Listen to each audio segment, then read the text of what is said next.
Hi everyone, this is Anlin Rose and I'm from Group 24. Imagine being asked one simple question: are you happy?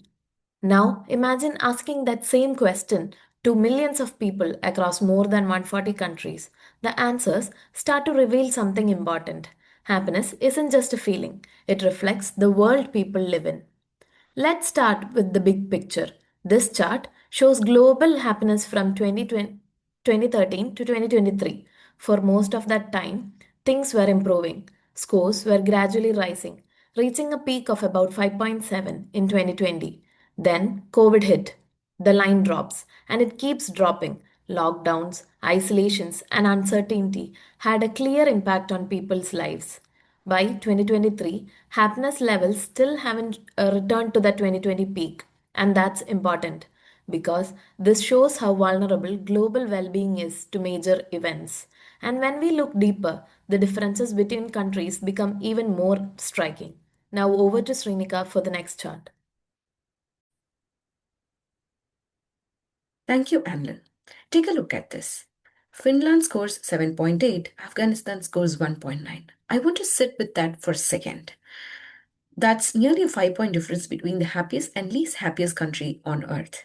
And these aren't just numbers. A score of 1.9 means people waking up every day without any reliable healthcare, safety, and real sense that things are going to get better.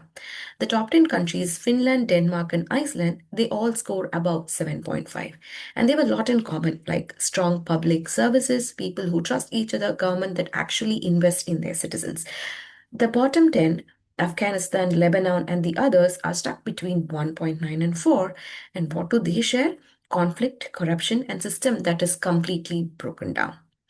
Now, look at the regional breakdown. The Western Europe and the North American region are consistently above 6.5, and Sub Saharan Africa and South Asia are sitting below 5. And they have been like that for a decade. When the pandemic hit, the wealthier region recovered more quickly, and the struggling region fell further behind. The pandemic didn't cause just in this inequality, it just made it permanent. Thank you. Over to you, Alina.